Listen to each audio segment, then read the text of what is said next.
Oi, pessoal. Essa é a explicação para o roteiro 01.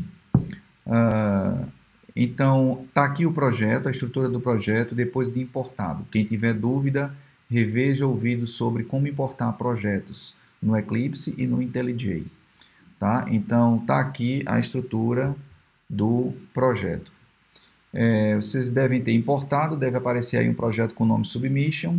Tem uma pasta que aqui é um projeto Maven, tá? Tem uma pasta aqui que é dos códigos fontes. Tem uma pasta aqui que são dos testes. Um conjunto de testes já foi fornecido para o estudante, tá? E aqui o arquivo de configuração.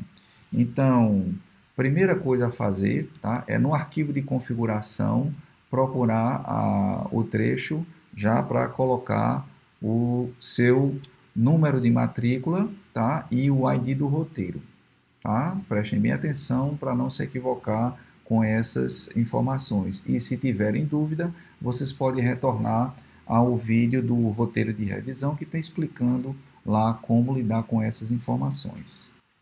Uma vez que o projeto foi corretamente importado, agora é hora de o arquivo POM teve suas informações preenchidas.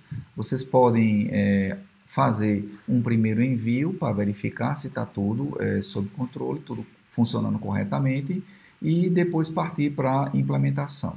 Aqui na pasta dos códigos fontes, vocês vão ter pastas util, tá?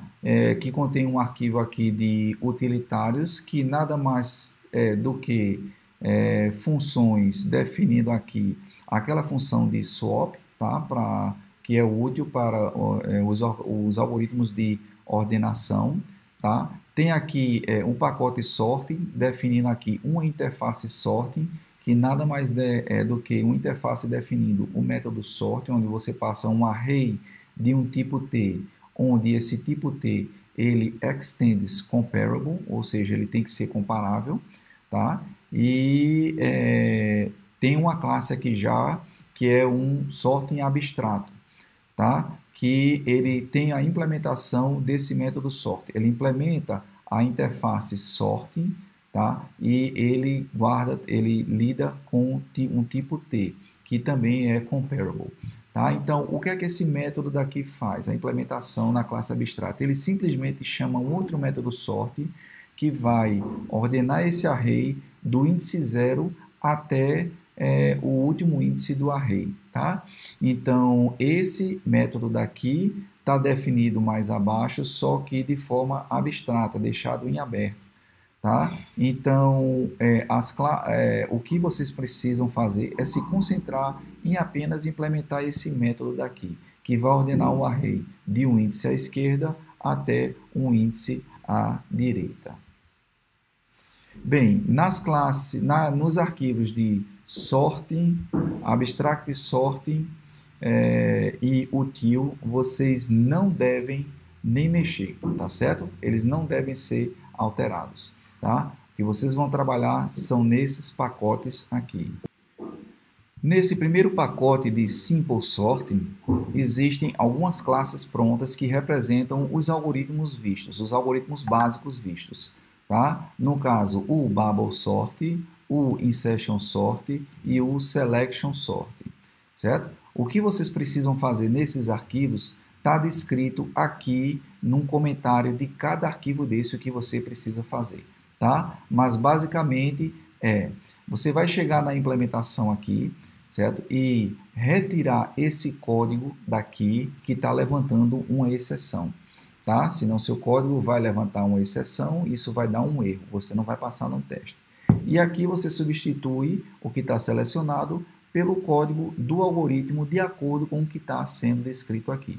No caso do Bubble Sort, você vai implementar a estratégia do Bubble Sort, que é baseado na troca de elementos adjacentes. Vai subindo os elementos maiores, ok? A mesma coisa você faz para o Insertion Sort e o Selection Sort. Já no pacote aqui de Variations of Bubble Sort, vocês têm duas implementações a fazerem. Tá? Uma que é o Bubble Sort bidirecional, que ele está explicado aqui como é que funciona. O Bubble Sort ele é um algoritmo que ele tem dois loops. onde o loop interno ele tem a função de empurrar o maior elemento para cima. Tá? E de acordo aqui com a descrição, você vai precisar empurrar um elemento grande para cima e depois trazer um elemento pequeno para frente do array. Tá? E isso está descrito aqui da forma de como vocês devem fazer essa implementação, tá? De acordo com o design que está descrito aqui. O próximo seria o Bubble Sort recursivo, certo? Que é a implementação recursiva para o Bubble Sort. E aqui tem as restrições de tempo e que métodos auxiliares vocês podem utilizar, tá? Mas a ideia do Bubble Sort recursivo, ou qualquer algoritmo recursivo, é vocês definirem bem o template da recursão para esse algoritmo, ou seja, quem é o caso base e quem é o caso indutivo ou recursivo. No caso do Bubble Sort, o caso base seria, se você tem aqui um array só de tamanho 1, tá? Ele não tem o que fazer, ele já está ordenado. Mas se ele não tem tamanho 1, o que você precisa é empurrar o maior lá para o final do array e aí aplicar o mesmo algoritmo considerando agora o array reduzido de uma posição, ou seja, de 0 até n-2, tá? Indexado de 0 até n-2. Então, usando esse raciocínio, é possível chegar a uma boa implementação recursiva do Bubble Sort. E como última implementação, tá, tem aqui Variations of Selection Sort. Vocês têm a implementação recursiva do Selection Sort. Tá? E aqui tá as restrições que devem ser obedecidas pela implementação. Tá? Então a ideia é, retira esse código daqui e coloca a sua implementação de acordo com, obedecendo o que está descrito aqui no comentário. Tá? Então implementar a ideia do Selection Sort recursivo. Também, vocês precisam pensar e definir qual seria o caso base do Selection Sort e o caso recursivo. Observando agora essa pasta de testes que vem dentro do projeto de vocês, tá? Vocês podem ver aí dentro de um pacote sorting.test e student sorting test, que é uma classe fornecida para vocês com alguns testes para vocês começarem a entender como trabalhar com testes e testar o código de vocês, tá? Esses testes, eles normalmente são testes diferentes dos testes que usamos para corrigir o código de vocês, tá? Mas vão dar uma boa intuição do que vocês precisam lidar, de como vocês precisam lidar, ok? Então, nessa classe daqui de teste, tem alguns vetores que são inicializados, tá? São definidos e aqui eles são inicializados, tá?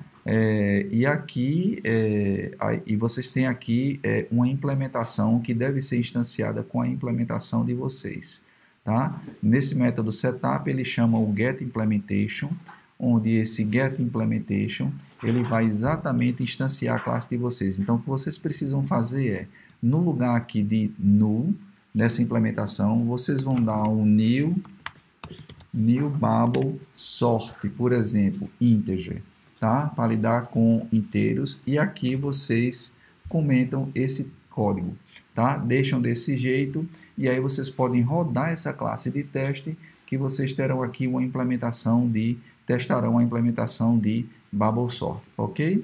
Aí, à medida que vocês forem implementando as outras classes, vocês podem substituir aqui pelas outras implementações de vocês, tá certo? Esse teste de sorting, ele é genérico e deve funcionar, vai testar qualquer implementação da interface de uma classe chamada Abstract Sorting, ok?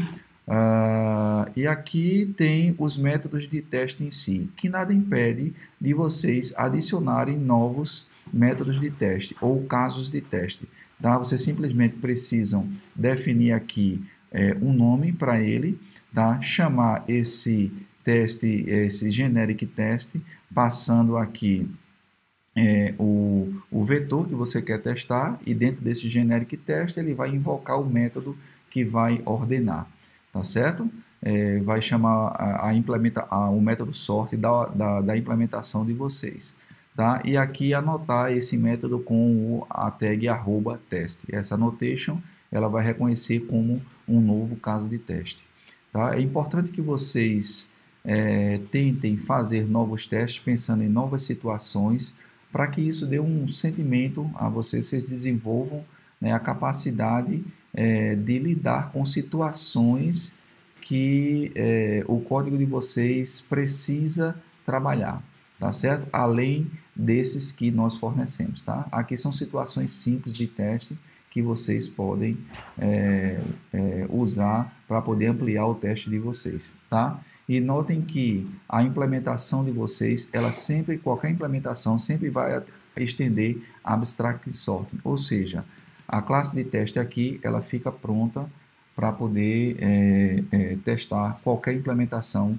que vocês vão fazer. A última dica para as implementações de vocês é que vocês só precisam se preocupar, tá, em sobrescrever esse método sort, tá, em que recebe um array, o left index e o right index. Entretanto, esse left index e o right index, tá, vocês poderiam gerar situações em que vocês precisariam tratar. Se left index vem depois de right index, se eles caem fora dos limites do array, etc. Tá? Dependendo também do tamanho do array, etc.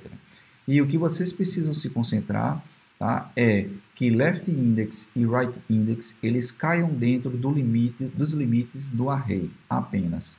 Ok? Então, isso evita de você lidar com determinados casos, focando aí nos valores que esse left e right index podem assumir, ok?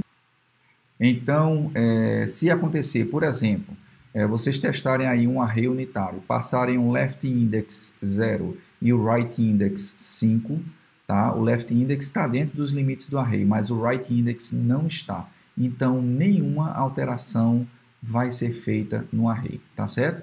A pré-condição para que o algoritmo ordene de left index a right index é que os dois estejam dentro dos limites do array. Se um deles estiver fora, não se deve fazer nada no array, ok?